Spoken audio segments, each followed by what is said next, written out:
I never imagined that my life could explode into 1,000 fragments in a single instant. Yet, it happened on that cursed afternoon at the end of September. Before continuing, subscribe to the channel. It costs you nothing, while for us it is fundamental.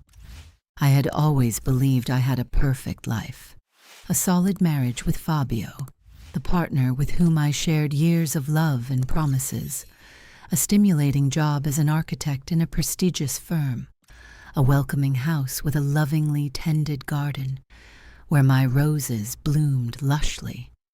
And then there was Martina, my younger sister, my lifelong confidant, the inseparable friend with whom I had shared every moment of life.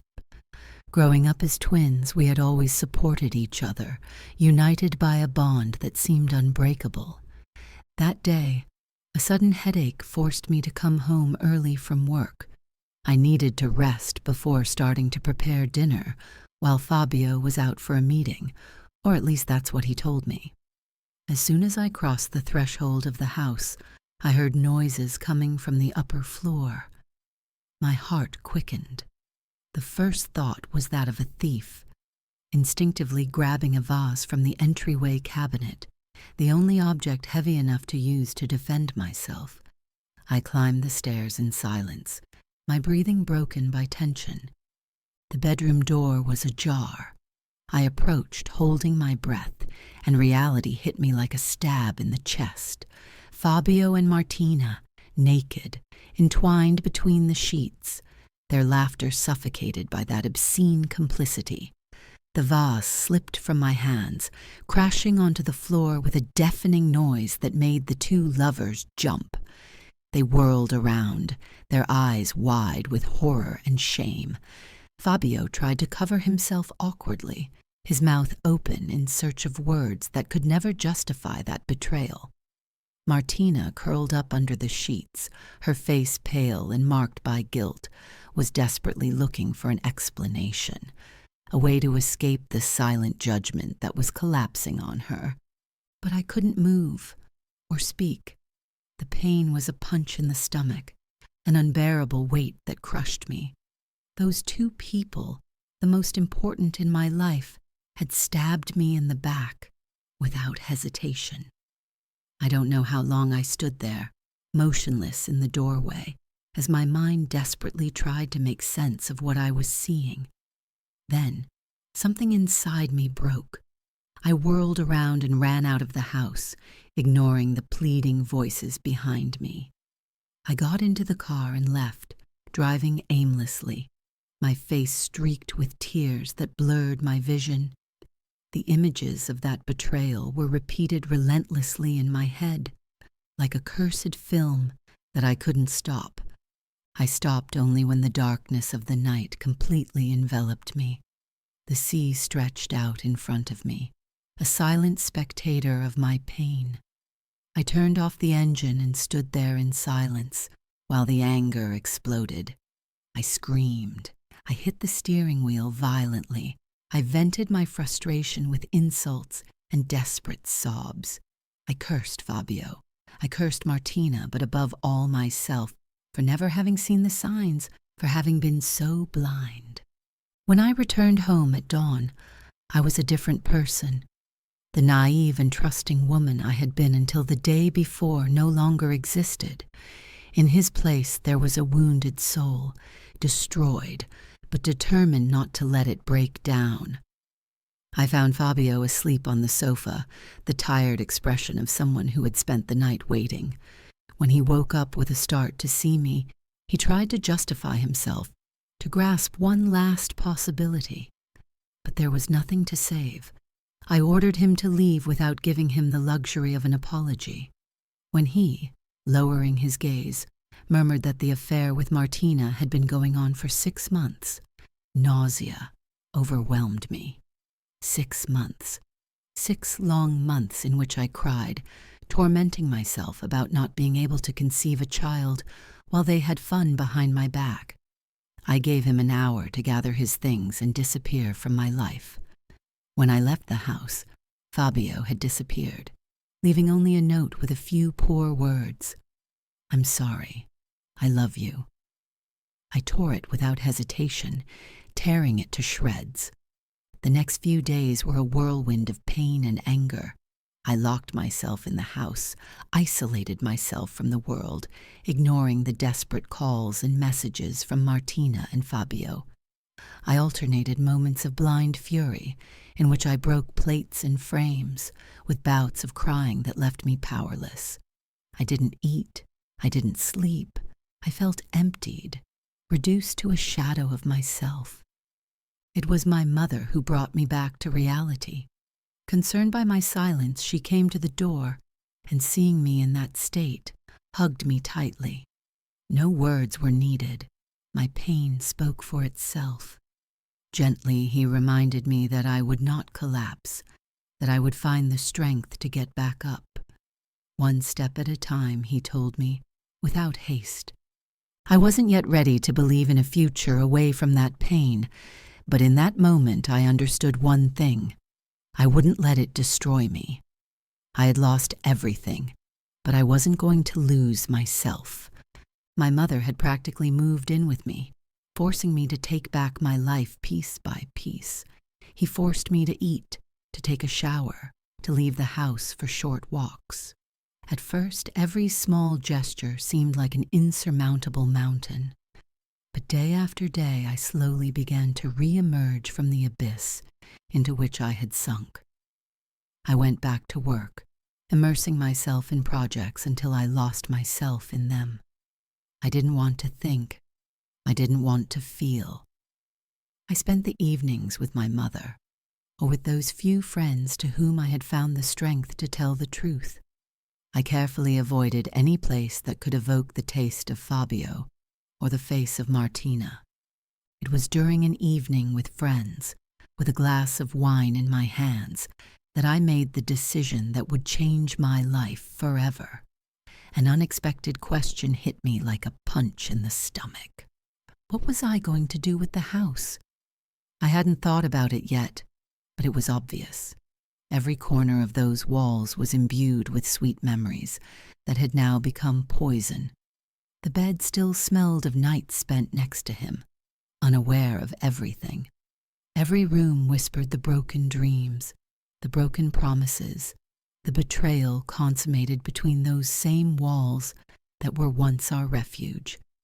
The idea came like a flash, to leave, escape from everything, from everyone, start again elsewhere, a distant place where I could breathe without feeling the weight of what I had lost.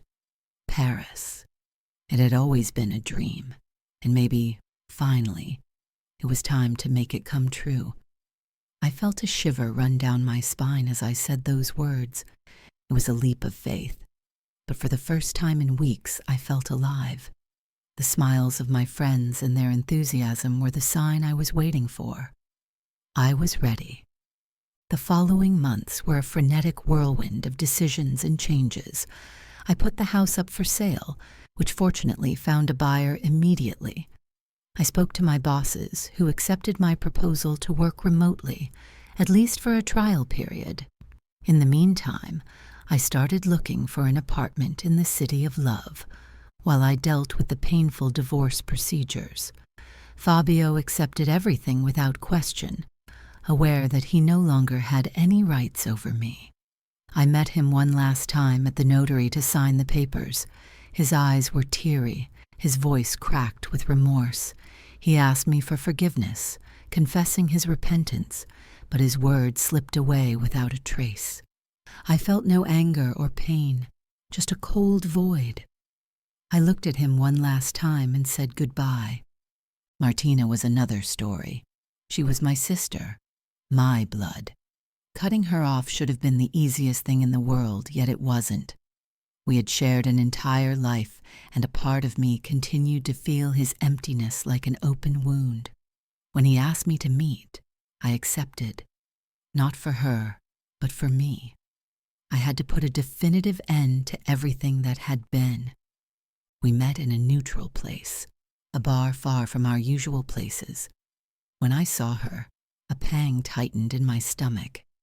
He looked dejected, his face hollowed out by the weight of his sins. I didn't speak. I waited for her to do so. With a trembling voice, she told me how sorry she was, how much she had ruined everything. He admitted that he had betrayed me in the worst way possible and knew that nothing could erase what had happened. His voice broke into a strangled cry as he clutched his face in his hands. I wanted to console her, as I always had, but I couldn't. Not yet. My heart was still too wounded, too torn by the poison of his lie. I told her I didn't know if I would ever be able to forgive her, that I needed time, distance. I was about to leave everything behind, to rebuild myself elsewhere.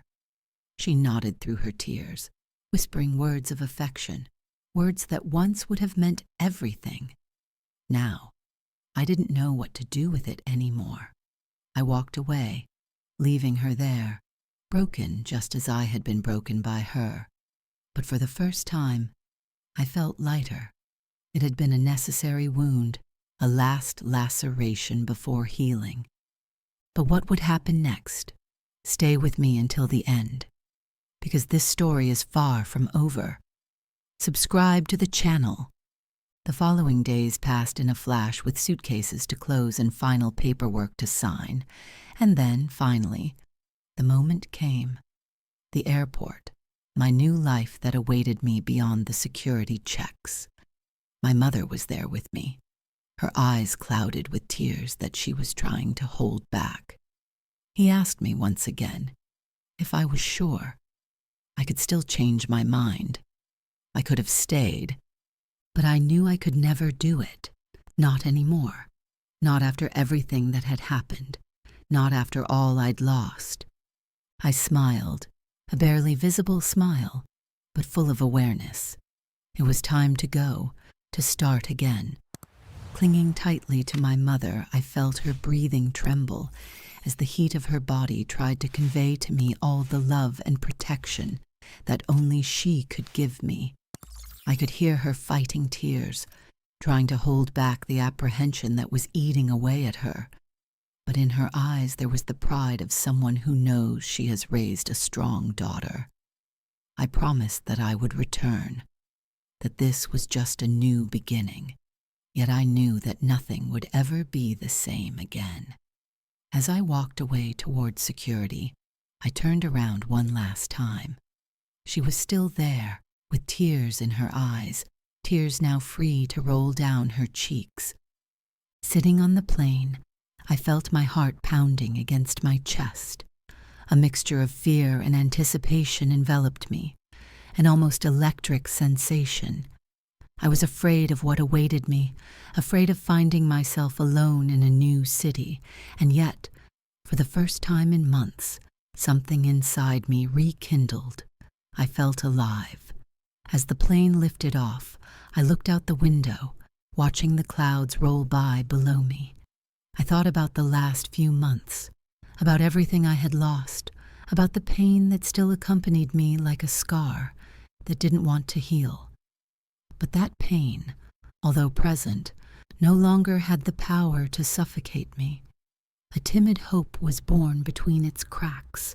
When I landed in Paris, the sky was a pearl gray, and a light drizzle welcomed me into its humid and melancholy embrace.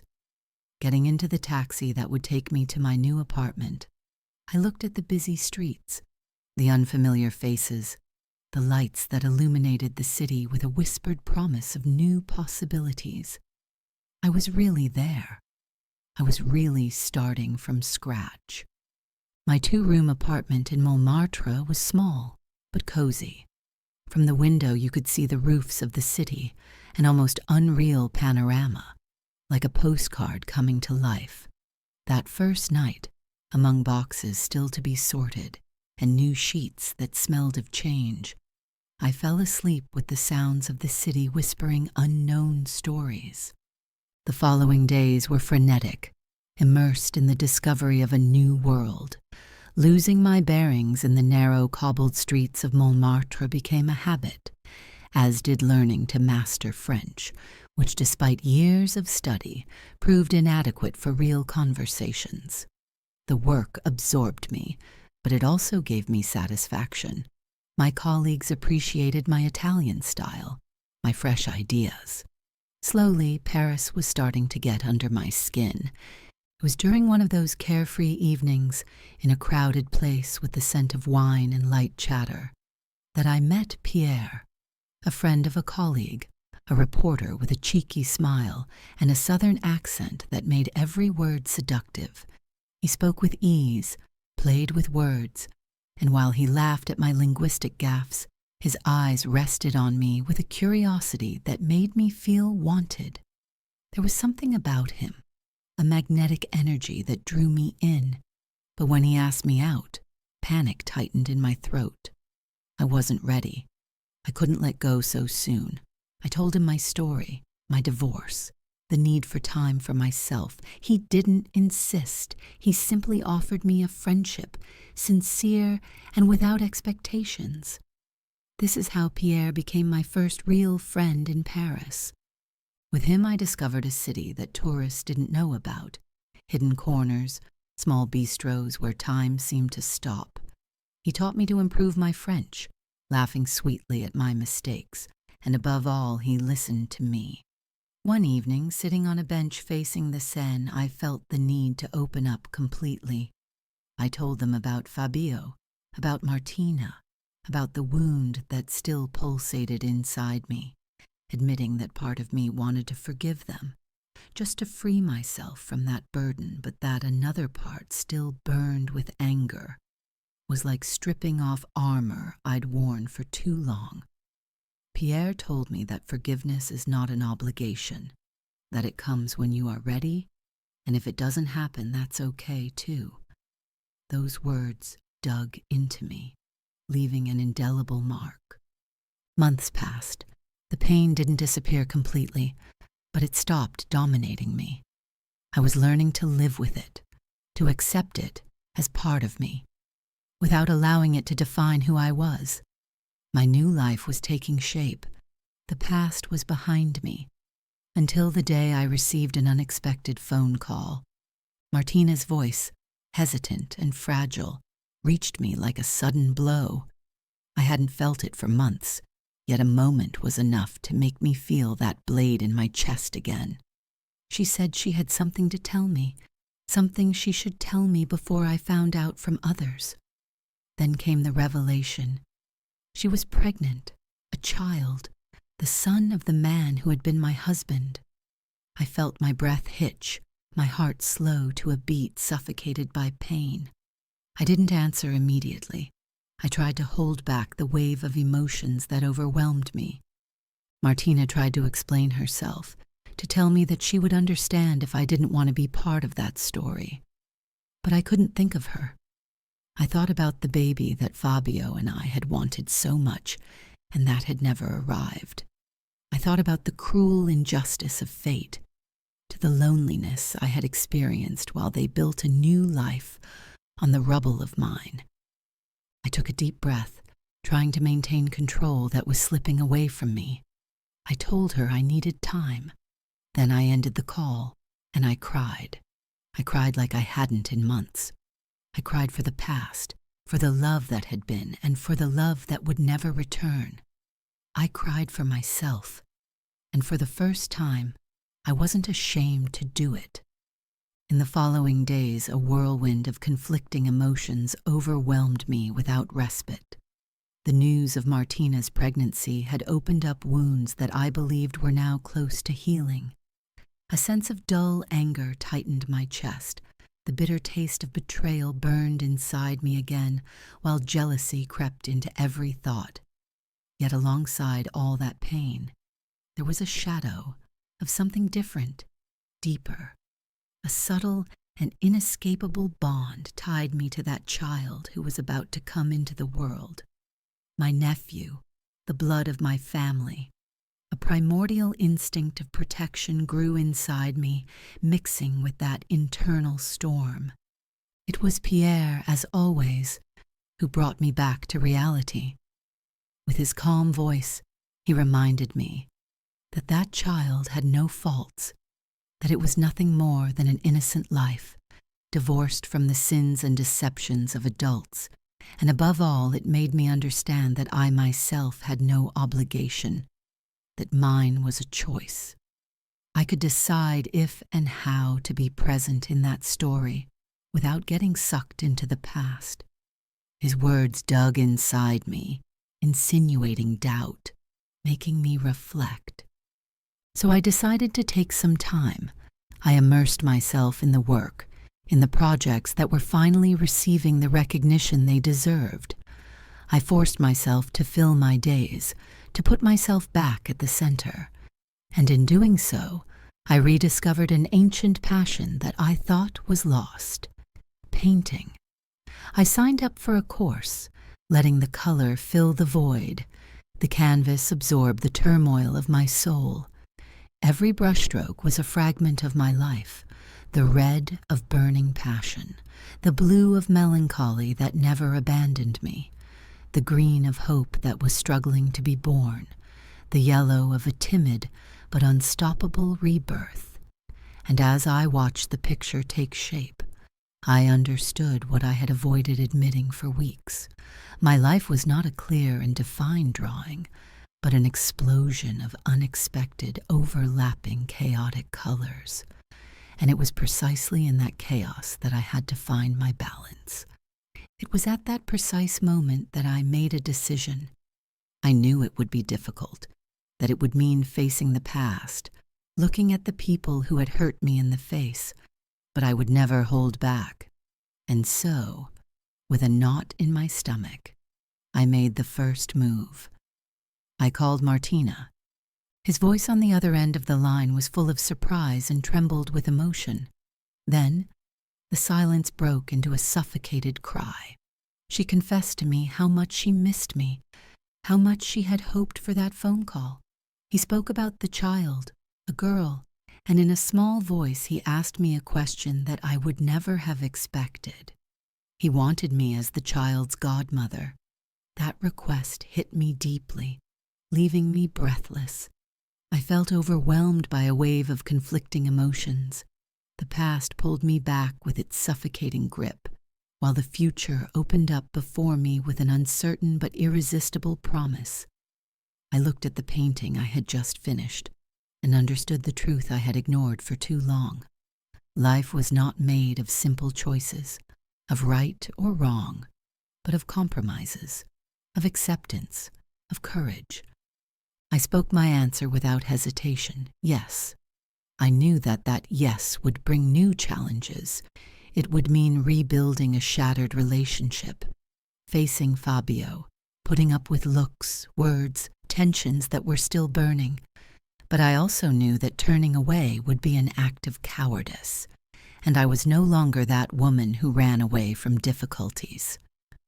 That night, on the balcony of my Paris apartment, I watched the lights of the city spread out before me, like a pulsating universe of stories and possibilities. The Elena of a year earlier would never have found the strength to make a similar choice. But I was no longer the same. I had gone through the pain, the betrayal, the deepest darkness, and I had survived, stronger, more aware, more alive. I didn't know what awaited me, if I would ever be able to forgive completely, if fate would ever bring me back to Italy, or if I would find a new love.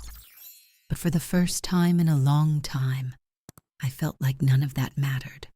I was at peace with myself, and that, more than anything, was my true triumph. And somehow, she would get on with it. If you want to receive new videos of the series, write "I want the sequel" in the comments. If you liked the video, leave a like and subscribe to the channel to receive a preview of future publications. Thank you.